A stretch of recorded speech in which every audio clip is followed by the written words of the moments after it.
नमस्कार दोस्तों, आप सभी का स्वागत है हमारे यूट्यूब चैनल के ऊपर। दोस्तों, हमने लास्ट टाइम बात कर ली थी रेजिस्टेंस की। हमने बात कर ली थी कि रेजिस्टेंस क्या होता है, उसका कॉम्बिनेशन हमने पढ़ लिया था कि रेजिस्टेंस को सीरीज़ में कनेक्ट करने पे क्या होता है, पैरेलल में कनेक्ट करोगे तो आपको क्या रिजल्ट मिलेगा। वहाँ हमने आर इक्विवेलेंट की बात करी थी कि सीरीज़ का आर इक्विवेलेंट ज़्यादा होता है आपके आपका आरपी जो है कि अगर आपने सीरीज़ में कोई कनेक्ट किए हैं तो आपका सीरीज के अंदर उसमें आर इक्विवेलेंट ज़्यादा होता है, पैरेलल में कम होता है। ठीक है, वहाँ पर आपका सीरीज के अंदर आपका वी जो होता है आई जो होता है वो सेम रहता है और पैरेलल में आपका वी सेम रहता है। ठीक है, इस तरीके से हमने उसका रिजल्ट देख लिया था। आज हम बात करेंगे ईएमएफ क्या होता है, इंटरनल रेजिस्टेंस क्या होता है, कोई सेल क्या होता है। छोटा टॉपिक है, ज़्यादा बड़ा नहीं है। ईएमएफ इलेक्ट्रोमोटिव फोर्स क्या होगा, सेल क्या है, इंटरनल रेजिस्टेंस क्या है, बहुत ज़्यादा कुछ बड़ा नहीं है इसमें। देखो, हम बार बार बात करते हैं, अभी तक हम बोल रहे हैं कि हमने वी वोल्टेज लगा दिया, बैटरी का वी वोल्टेज लगा दिया, बैटरी का वी वोल्टेज लगा दिया, हम हर जगह इसको यूज कर रहे हैं। तो अब हम ये जानें कि ये होता क्या है बैटरी का वी वोल्टेज, कैसे हम इसको सर्किट के अंदर देखते हैं। ठीक है, इसकी क्या क्या प्रॉपर्टीज़ होती है, वो सब चीज़ें आज के हम इस वीडियो में देखने वाले हैं। तो सबसे पहले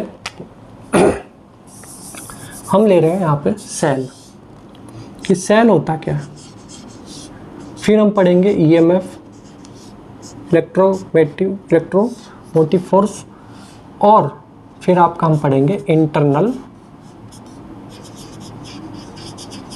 रेसिस्टेंस।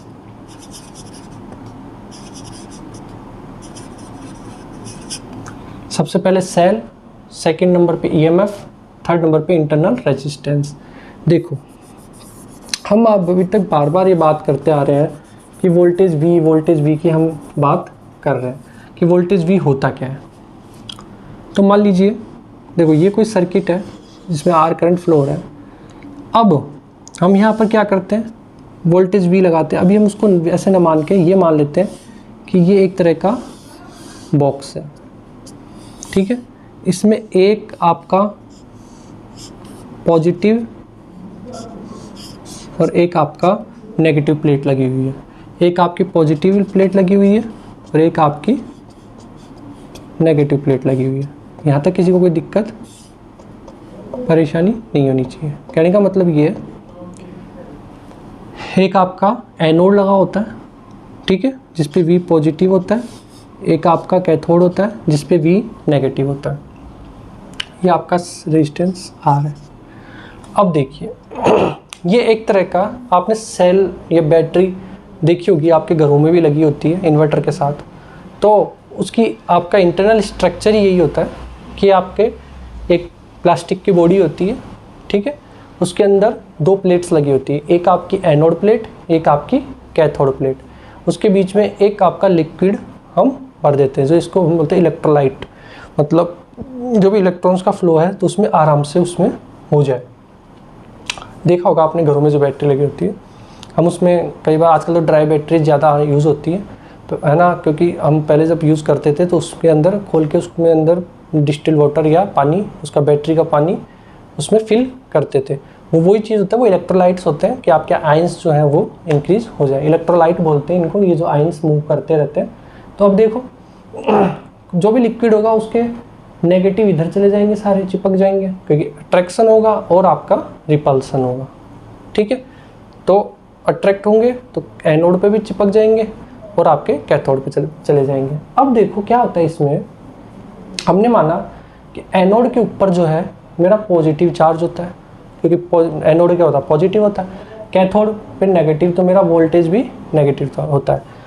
इक्विलिब्रियम कंडीशन में हमारे आयंस, इलेक्ट्रोलाइट सब, जिसको मैं आयंस भी बोल सकता हूँ, इलेक्ट्रोलाइट भी बोल सकता हूँ, कोई ज़्यादा डिफरेंस नहीं है इसमें, ठीक है। तो मैं मान लेता हूँ कि इलेक्ट्रोलाइट है, वो आराम फरमा रहे हैं। यहाँ पर अभी कोई भी इक्विलिब्रियम में सब शांति से बैठे हुए हैं, सब आराम से घूम रहे हैं इधर उधर, अभी तक कोई करंट फ्लो मेरा नहीं हुआ। जैसे ही मैं इसको सर्किट के अंदर लगाता हूँ तो मेरा करंट फ्लो होना स्टार्ट हो जाएगा, क्योंकि अब एक आपको मिल जाएगा, एक सर्किट मिल जाएगा।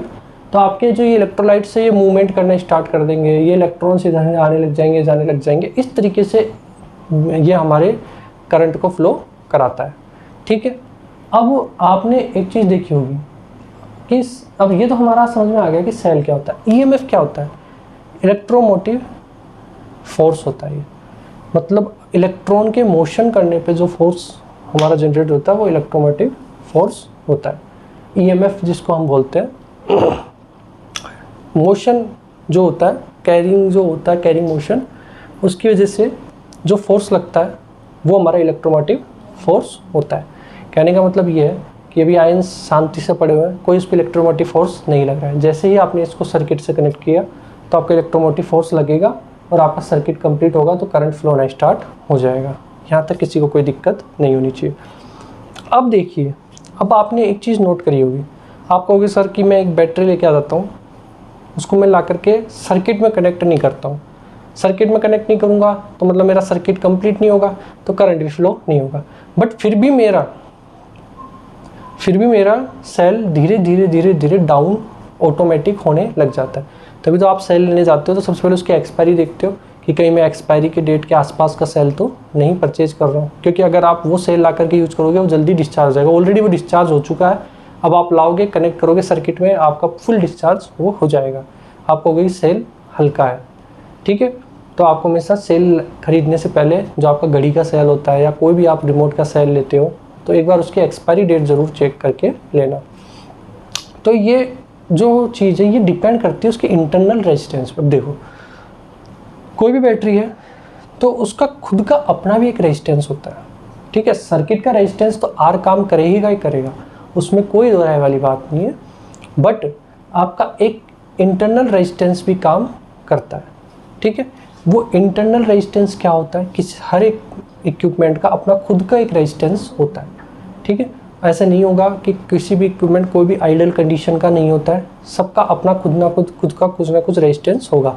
जैसे एक वायर का हम ले लेते हैं तो वायर का हम चाहे R0, तो वो कभी पॉसिबल वो चीज़ होती ही नहीं है।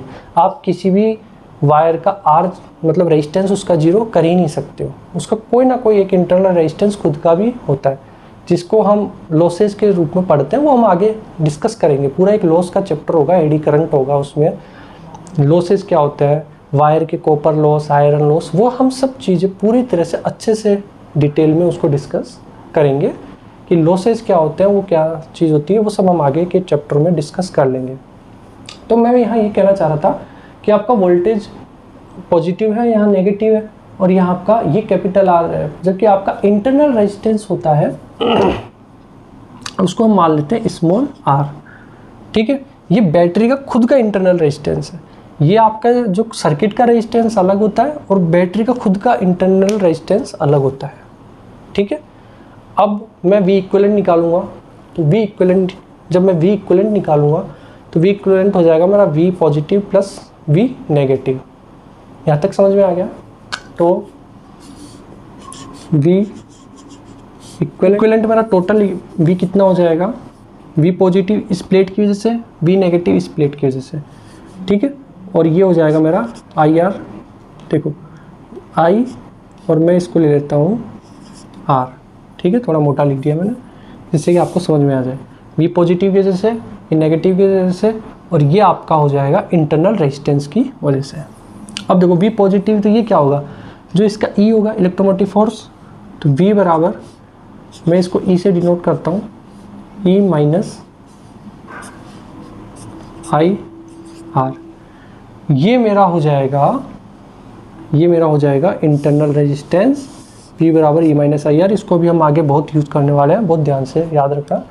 V बराबर E माइनस IR, तो टोटल V कितना हो जाएगा, देखो V कम हो रहा है, एक्चुअली V इक्विवेलेंट कम होगा थोड़ा सा, जो इंटरनल रेजिस्टेंस भी मान लीजिए, इसको ऐसे समझे कि अगर आप 5 वोल्ट की बैटरी लाते हो मान लीजिए 5 वोल्ट की आप बैटरी लाए हो, तो उससे तकरीबन 4.8 या 9, 4.8 और 4.9 वोल्टेज ही आपको मिलेगा। कभी 5 वोल्टेज की बैटरी से 5 वोल्टेज कभी नहीं मिल सकता।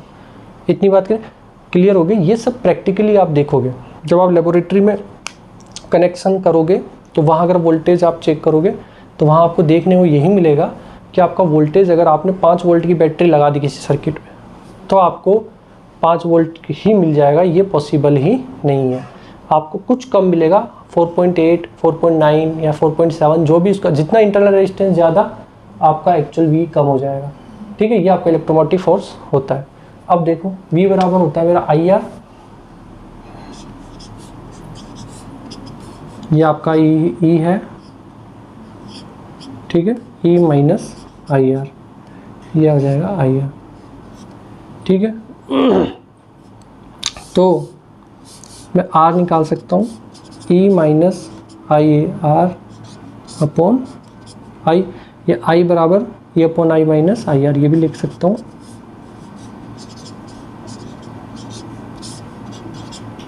ठीक है, इसको हम यहाँ आगे क्वेश्चन में बहुत बार यूज़ करेंगे। तो ये आपका होता है सेल, EMF, इलेक्ट्रोमोटिव फोर्स और आपका इंटरनल रेजिस्टेंस। ठीक है, तो आपका V बराबर हो जाएगा E माइनस IR। ठीक है, ये आप इससे अलग अलग फॉर्मूले निकाल सकते हो। अब हम इसको यूज़ आगे करने वाले हैं कि हम इसको किस तरीके से यूज़ करेंगे। तो सबसे पहले आपको ये चीज़ समझ में आनी चाहिए कि सेल क्या होता है। सेल एक बॉडी, प्लास्टिक बॉडी, जिसके अंदर एनोड और कैथोड हमारा रखा होगा। एक इलेक्ट्रोलाइट आपका सॉल्यूशन होता है। ठीक है, आपके इलेक्ट्रॉन्स मूव करेंगे, मतलब कैथोड पे जाएंगे, इलेक्ट्रोलाइट्स जो इसके आयंस होंगे वो मूव करेंगे, कुछ पॉजिटिव पे जाएंगे, ठीक है, नेगेटिव पे जाएंगे, रिपल्सन होगा, अट्रैक्शन होगा, उससे एक फोर्स हो जाएगा, ठीक है, इलेक्ट्रोमोटिव फोर्स, और आपका इलेक्ट्रॉन्स का फ्लो ना स्टार्ट हो जाएगा। तो आपका एक्चुअल जो वी इक्विवेलेंट होता है वो कभी भी टोटल पॉजिटिव नेगेटिव, पर कुछ इंटरनल रेजिस्टेंस भी उसमें होता है, ये हमें ध्यान रखना है। ठीक है, तो कभी 5 वोल्ट की बैटरी से 5 वोल्ट की बैटरी से कभी 5 वोल्ट आप ले नहीं सकते। 4.8, 4.7 या 4.9 वो डिपेंड करता है। तो इस तरीके से हम निकालते हैं। ठीक है, R बराबर E minus IR upon I। इस तरीके से हम किसी भी, अब इनको हम यूज़ करेंगे आगे जब हम इसको कनेक्ट करेंगे सीरीज के अंदर बैटरी को और पैरेलल में कनेक्ट करेंगे। ठीक है, आई होप कि आपको ये वीडियो समझ में आ गया होगा। ज़्यादा बड़ा टॉपिक नहीं है, छोटा ही टॉपिक है, इसका एक छोटा फॉर्मूला है वो हम देखेंगे। ठीक है, थैंक यू सो मच।